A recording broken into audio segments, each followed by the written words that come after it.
In this video, we'll talk about setter method.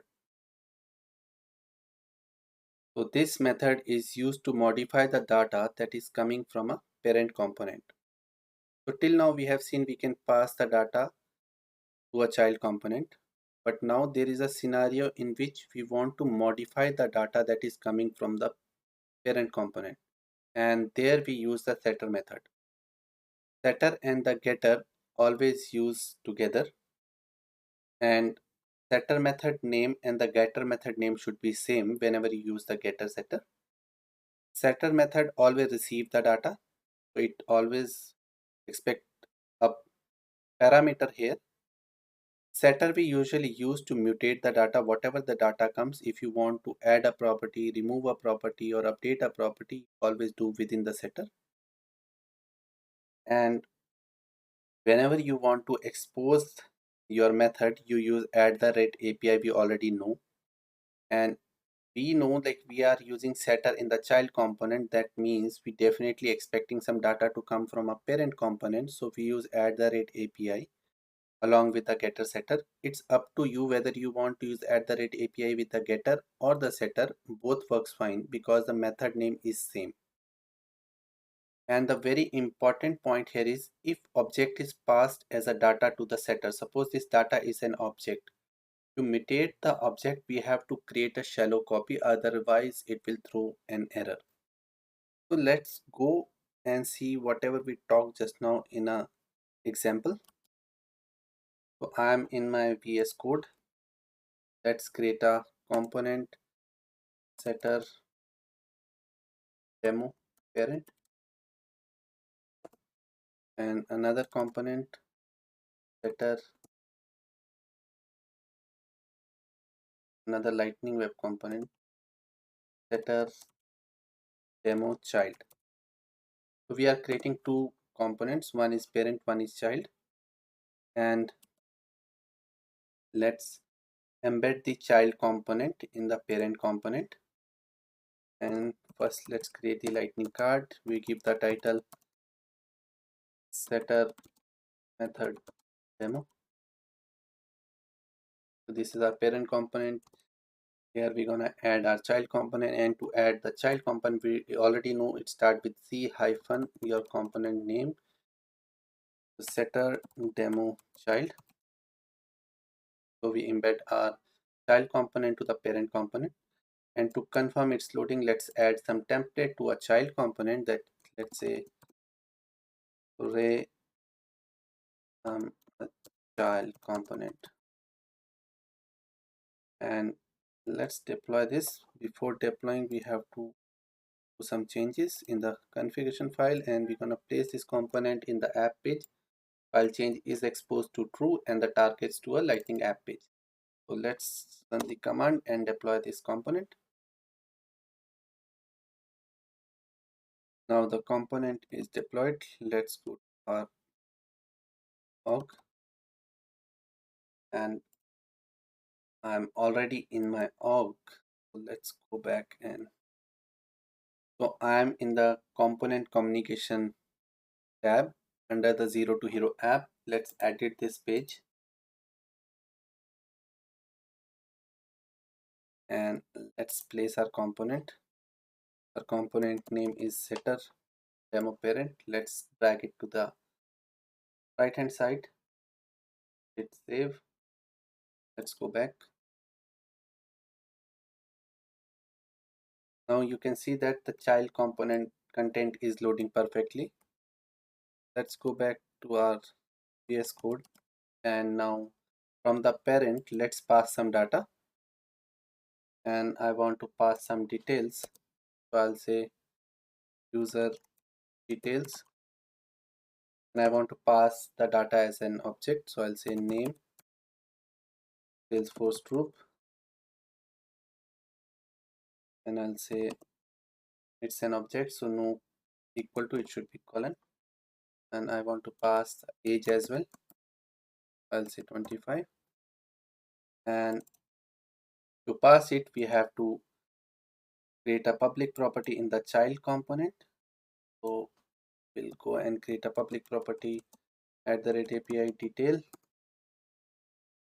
and at the rate API will convert this property to a public property, but to use this we have to import the API from the LWC module. Now we have a property that will receive the data from the parent. So let's go to the parent HTML and say this child will receive this attribute detail, and let's map the data that we want to pass, that is user details. The details will pass to a detail attribute. It will come to a child component as a detail, and in the child we're gonna print these details. So we'll say under the strong tag, I'll say name will be detail name, and the age will be detail.age.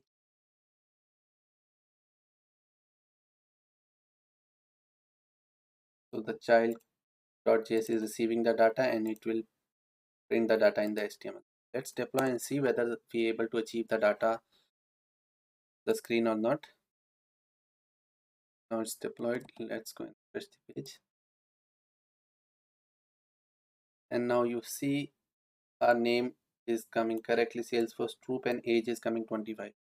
So till now we already know how to pass the data, how to compose child component and parent component. So now the requirement is I want my age to be doubled and I want a location Melbourne, but I don't want my parent to send these details. I want my child component to handle this scenario. So I'll repeat the scenario again. I want my age to be multiplied by 2 and one more property should show on the screen, that is location Melbourne. So to solve this issue, we're gonna use the getter and setter.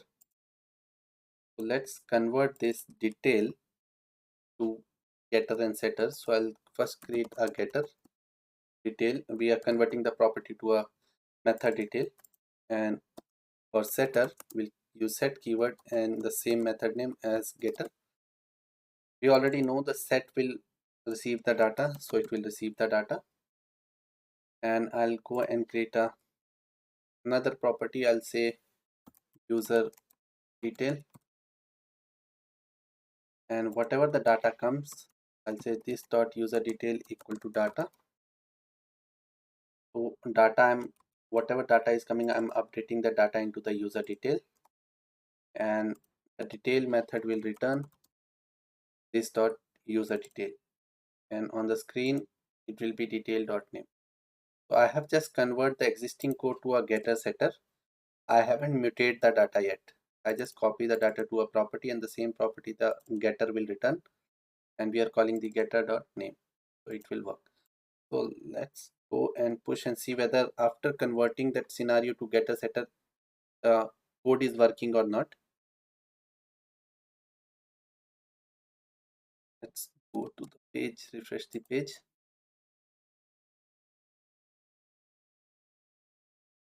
So the component is loading perfectly. Now let's go and mutate the data. So now I want my scenario to multiply the age by 2. So if we see how we usually update the data, we'll say data dot age equal to data dot age multiply by 2. So let's deploy and see whether this scenario will work or not.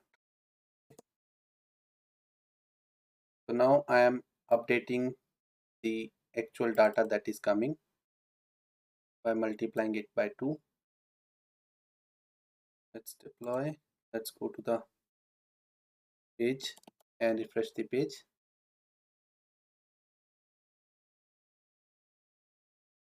Now you see it throws an error immediately, because in the slide itself I showed you if an object is passed as a data to a setter, to mutate the object we have to create a copy of the data.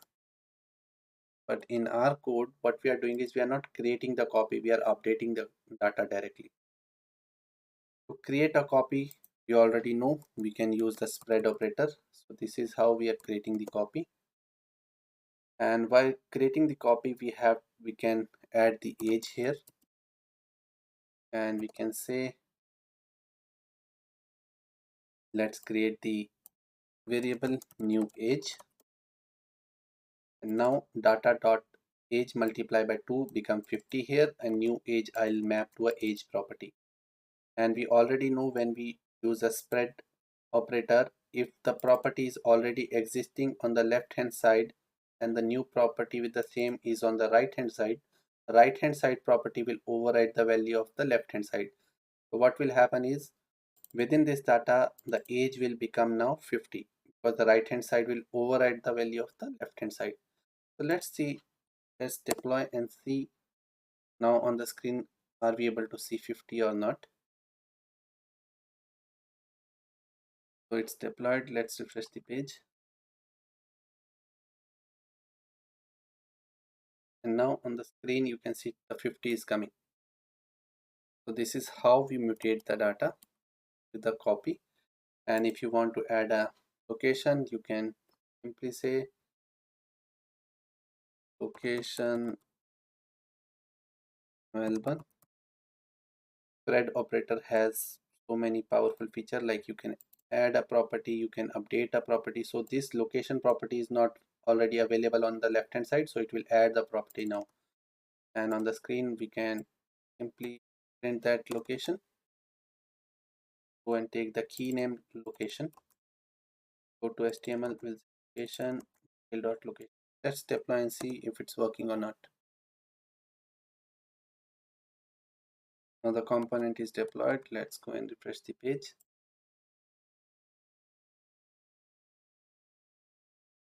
And now you can see that the location is coming, age is 50, but parent is sending us the age 25. So this is how our getter setter works, and this is how we mutate the data with the shallow copy. We never update the data directly in the setter, and this is very useful method when you build a heavy or a big component. So that's it for this video. I'll see you in the next video.